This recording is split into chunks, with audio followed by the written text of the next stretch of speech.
Are we facing a housing famine? It's clear that the United States is facing a housing crisis. Home prices are rising. According to the National Association of Realtors, the median price for a single family home reached over $400,000 by 2024, and the prices are continuing to rise.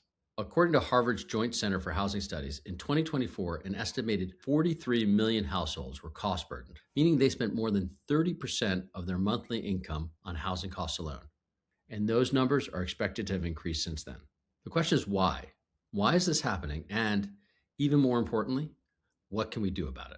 A lot of experts are focusing on supply and demand. They explain that the housing is getting more expensive because there's a supply problem. We're just not building enough housing. The population's growing, and because construction costs are up, materials are expensive, and regulations slow things down, you take all those things together, and we're simply just not building enough houses to keep pace, and that's causing prices to rise. As a result of these explanations, people are focusing a lot of attention on building more, building faster, and building cheaper to create more supply and lower the prices. But the problem is, the housing market doesn't always seem to be following the law of supply and demand. If it were, then when we see housing prices increase, we should also be seeing an increase in housing supply. But in many places, that is not what we're seeing. In fact, in many places, we're seeing the opposite. As housing prices increase, we're seeing the housing supply increases actually slow down. So why is that happening? Well, in part, it's happening because there are powerful barriers like zoning that limit what can be built where. But if we're facing such a big crisis, why are we allowing these barriers to stop the production of new housing? To answer that question, we can learn from another kind of crisis that for a long time, we also thought was caused by a supply problem. For a long time, people thought that famines, like the Irish potato famine, occurred because there wasn't enough food. But Nobel Prize-winning economist Amartya Sen showed us that that wasn't the case. People weren't starving because of a lack of supply of food. People were starving because they couldn't buy the food they needed. The political, social, and economic institutions made it difficult for people to purchase the food they needed. Famines are not a result of a supply problem. Famines are a result of what Sen called an entitlement problem. And this is where we need to ask ourselves, is there a parallel with today's housing crisis? Are political choices making home ownership unaffordable? Is the United States experiencing a housing famine? In the United States, housing isn't just shelter. It is one of the primary ways people build wealth. In fact, residential housing in the United States is worth over $50 trillion. It is one of the largest asset classes in the world. That creates a powerful set of interests. If you own a home, you have an interest in home prices rising. Specifically, you have an interest in home prices rising faster than returns from labor. But think about what that does to people who don't own a home. Most of them rely on the income they receive from work. If home prices increase faster than incomes, then people who do not own a home yet are going to keep falling further and further behind as the housing becomes more and more expensive. And that's exactly what we're seeing. Between 2019 and 2024, the cost of homes across the United States rose by 60%. Over that same period of time, total annual compensation only increased by 1.8%.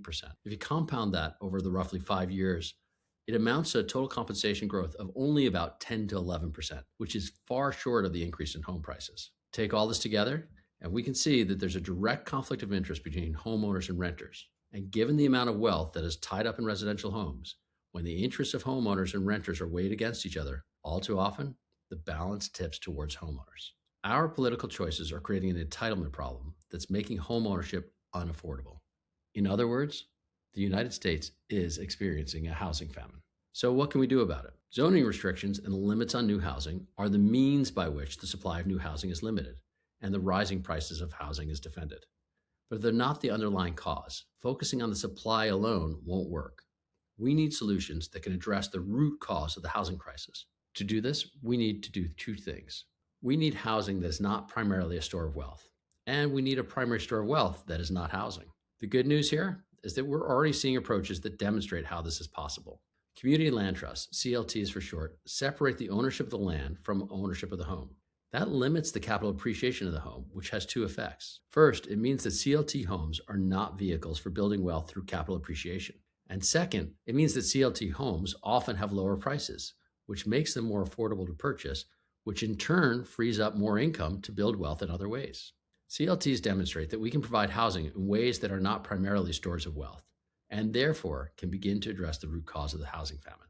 The opportunity to develop new stores of wealth that are not connected to housing is a really exciting new frontier. This is an area that's ripe for innovation. Not only does it have the potential to avoid the conflict between homeowners and renters, but it also has the potential to increase the ability of homeowners and renters alike to build wealth. And it's an opportunity to increase economic productivity across the country. After all, storing wealth in the walls of people's homes is not a particularly productive use of an enormous amount of capital. Recognizing that the United States is in a housing famine helps us understand that approaches that fail to resolve the conflict between homeowners and renters are less likely to be successful. And it helps us shift our attention towards structural innovations that make homeownership accessible and that ultimately increase society's productive capacity. Through this reframing, we can understand the steps we need to take to make the dream of homeownership a reality again for millions of people across the United States.